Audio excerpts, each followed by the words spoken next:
Greetings and salutations. Welcome to my lesson on the basics of getting the most out of drawing. The techniques, materials, and shortcuts you'll see in this introduction will be helpful to you for a variety of purposes and outcomes throughout the year. The best way to get the most out of this or any lesson is to watch the process first, then to try it yourself. You can stop the video anywhere along the way. It will likely take a few tries, especially if you're not used to drawing. It has been my expectation as a teacher to see students at varying levels of experience with drawing. Some students already love to draw and have become quite good with a pencil, while others have had very little exposure to making pictures at all. My job is to give very clear pointers and meet students where they are. Drawing is the experience of learning to see, whether it is the objects or scene in front of you or the picture inside your mind's eye. Initially, the struggle is for control of the pencil and marks, which makes learning feel awkward, tedious, or frustrating. Later, after you develop some skills, it becomes easier, and then refinement is just around the corner. By the end of this video, you will have drawn some elbow noodles and rectangular prisms with contour line and at least 3 values. Let's get started.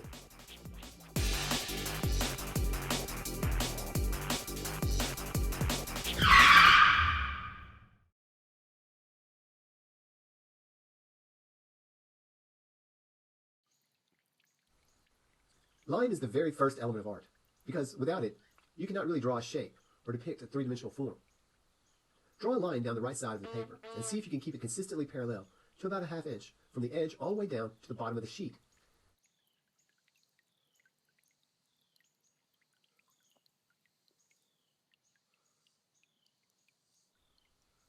Now, draw another line parallel to the first, another ½ inch apart, and see if you can stay parallel to it for the entire length.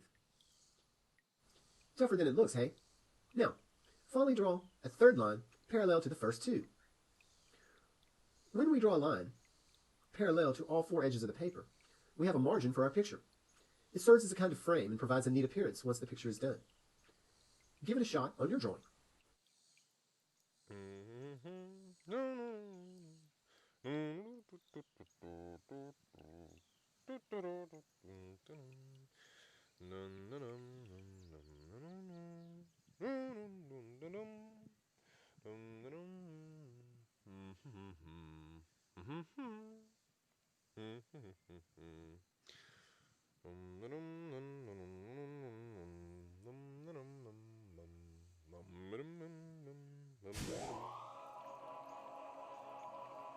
Now, let's try some curved lines by drawing some elbow noodles.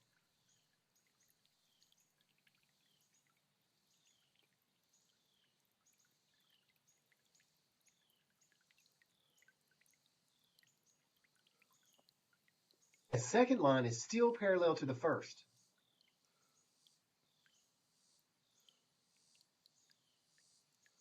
Draw an oval on one end.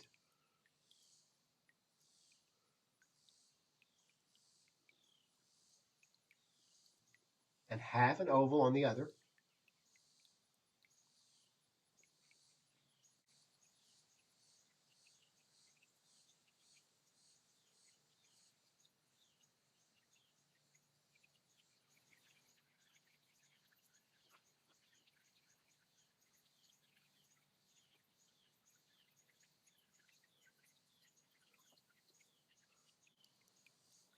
And voila!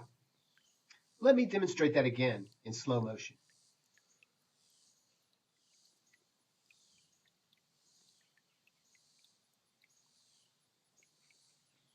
Notice how I use the heel of my hand to pivot.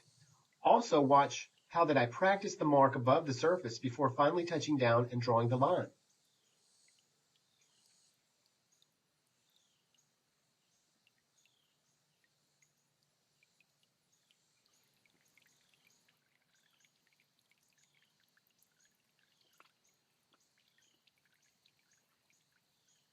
Doing this ghosting the line will not only help you become more precise in placement, but also skillful with pencil pressure.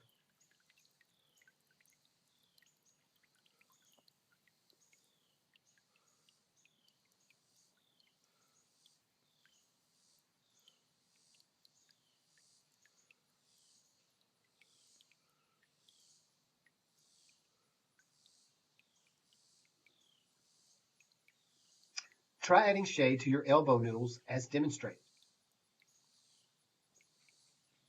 I very lightly draw curved lines parallel to the edge of the noodle.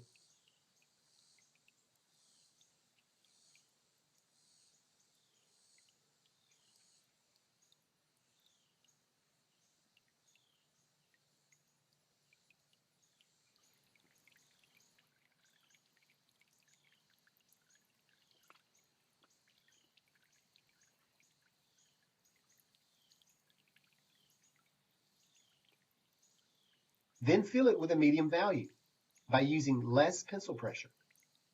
If you also draw a smaller oval inside the larger one, it's more convincing as a noodle.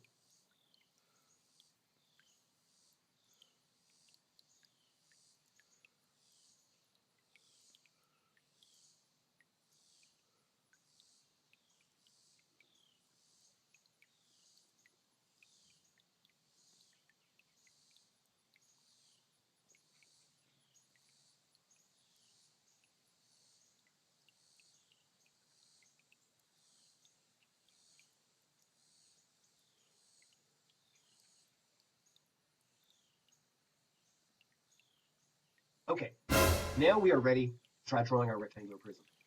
I'm going to demonstrate how to draw a prism in what is sometimes called parallel projection.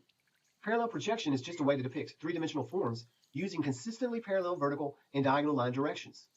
If you've ever played a third-person video game during which you control your character looking from above the action, those objects and environments use parallel projection. For this stage of the lesson, you need a scrap piece of paper handy. Remember how difficult it was to draw those lines parallel to the edge of the paper without straying off? We are going to use the scrap paper to make the job easier by marking distances. First, make a small mark on your drawing where you want to center your rectangular prism. Watch how I mark the scrap paper at the edge of the drawing paper, then also where I placed the center mark.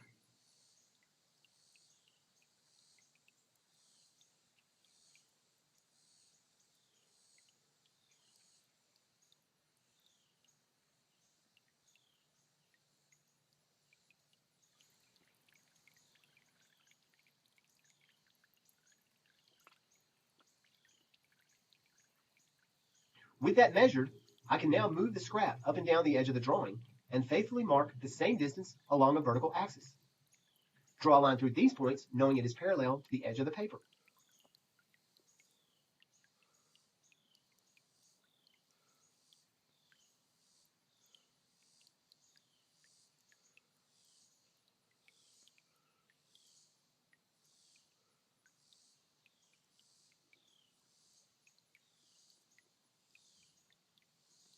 Understanding that principle, you can use the scrap to mark as many points as you need.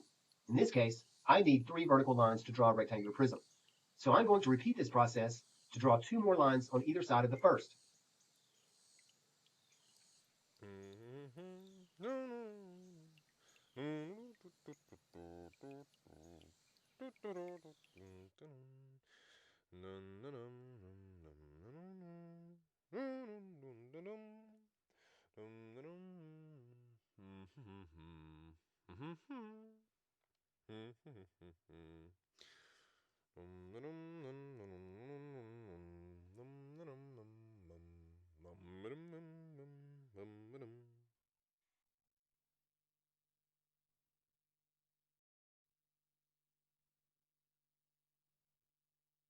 I need diagonal lines to close the sides of my prism. But how far am I supposed to tilt my lines? Well, the good news is there is no single correct angle with parallel projection. In fact, there are many approaches we may explore in the future. But for now, whatever angle you choose for a diagonal line, all other diagonals on that same axis are parallel. This may sound confusing at first, but watch the following demonstration.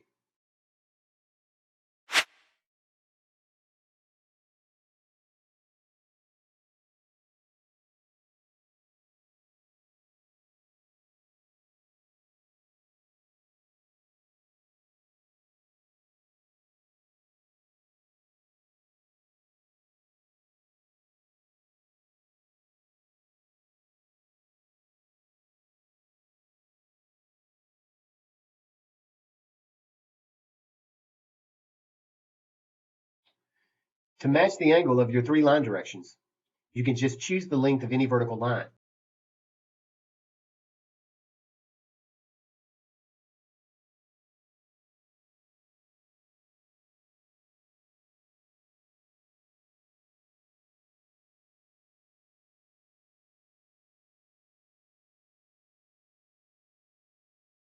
And use your scratch paper to mark the same length on the other 2 vertical lines.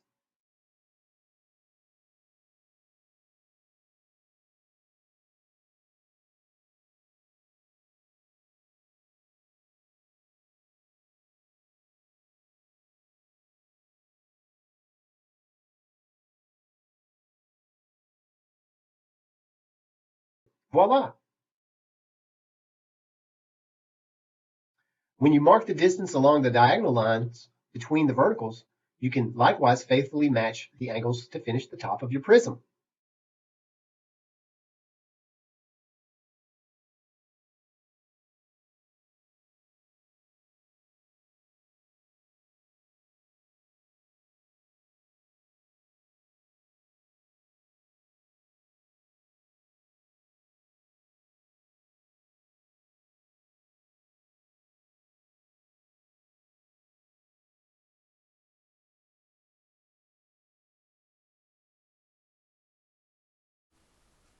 We are going to be using 3 values, light, medium, and dark, to shade our rectangular prism. So how do we do that? In order to learn a little control over pencil pressure, we are going to make a gradient scale. So, starting at the top of this stripe we drew earlier, fill it in as darkly as your pencil will mark, and as you move down the stripe, gradually ease up on pencil pressure to make even lighter values.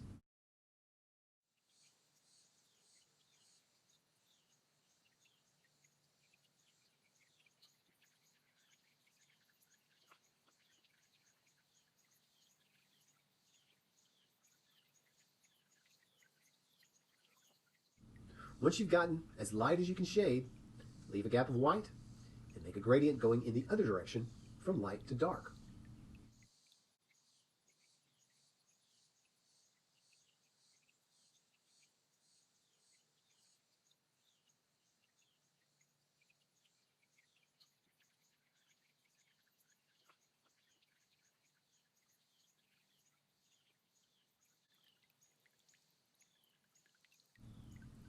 Now that we have some understanding of value, shade one side of your prism dark, the other side medium, and the top as light as you can possibly muster.